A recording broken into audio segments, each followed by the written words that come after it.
Hello, my name is Joseph Blitz, and this is my kitchen.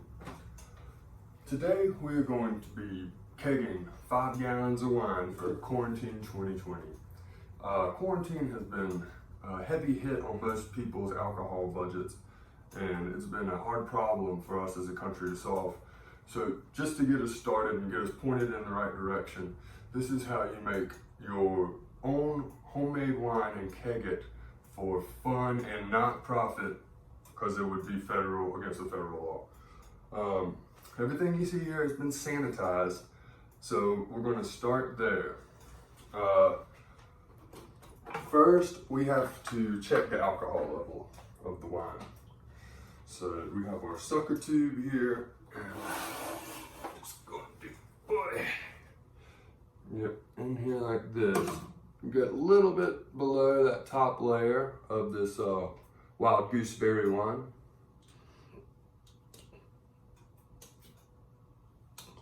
Go ahead and suck a big old pipette full. Get our beaker here. Got some leakage going on. This is all used equipment. And go ahead and pour that in there. That's probably going to be enough for us to get an alcohol measurement. Okay. Put our tube over there. And here is our alcohol stick, whatever it's called. And I'm going to drop that in there. Okay, looks like I need a little more wine than I have some.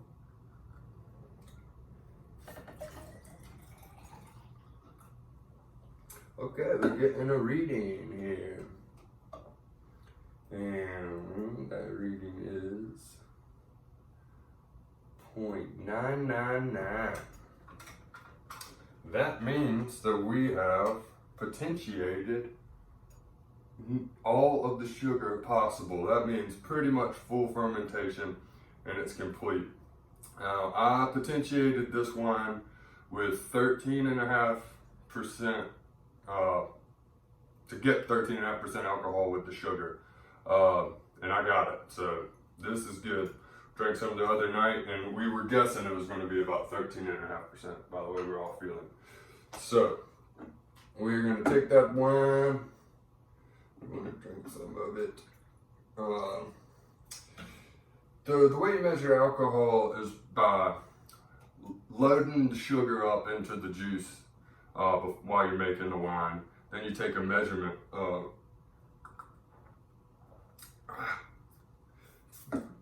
And you take a measurement with that stick that floats, and it tells you on a little stick, hey, 13.5% is possible if you make the stick sink almost all the way.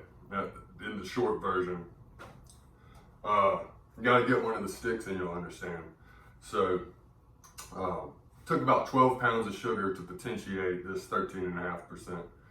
I've made wine without this floating stick. You add about 10 pounds of sugar for 5 gallons of wine. Don't worry about all this stuff if you don't want to. It's just fun to know how drunk you're going to get ahead of time. And it's sometimes fun to not know, I guess, too.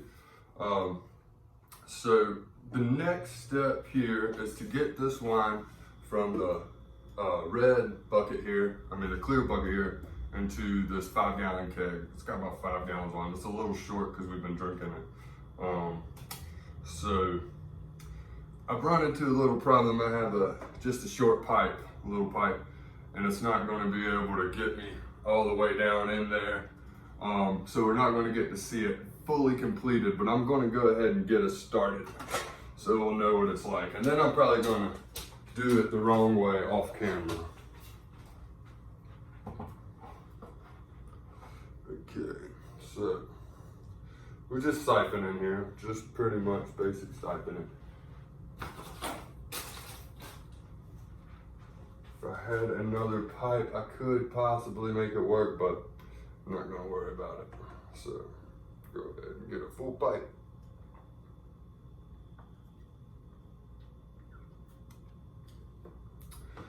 Depending on who you're serving this wine to is how careful you need to be.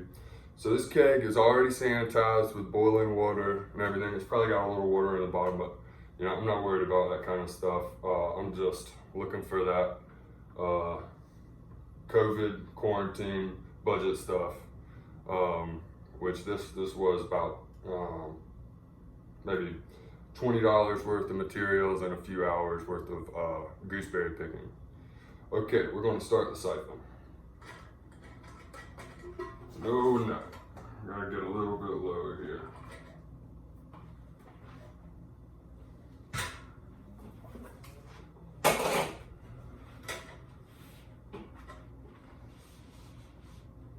I think I'm about to make a mess.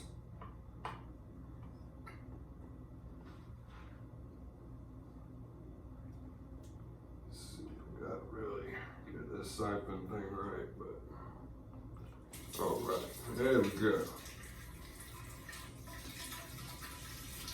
Making wine, wine, wine.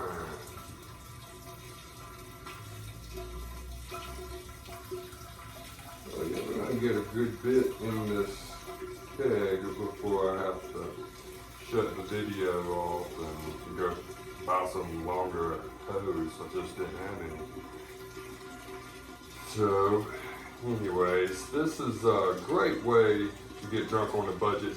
I have made wine with lemons, with, you know, just whatever you can get for free. All the recipes, you might have to tweak this or that way. Like lemon wine, you needed to add raisins for the yeast nutrient. But, you know, I don't know how much, maybe I just, maybe $1 worth of yeast and, you know, 10 pounds of sugar. And we made 5 gallons of lemon wine. And then we took the peels from those lemons and soaked them in Everclear for a while, made limoncello with the same lemons. So that was about $20 for the Everclear, I guess. But man, that ended up making, you know, about a 25% alcohol, like fortified lemon wine. And we took that on a road trip across the country this February. And we did not buy one spot of alcohol, unless it was at a bar or something. We didn't buy one spot of alcohol the whole trip until the last week when we bought some beer in Colorado. And well, here I am making this wine in Colorado now, so tells you how good their beer is. It's not very good. I really like that Moose Stroll from Montana. Okay, I'm getting at the end here, so this will wrap up part 4 of the video, and I will be back with the rest of them.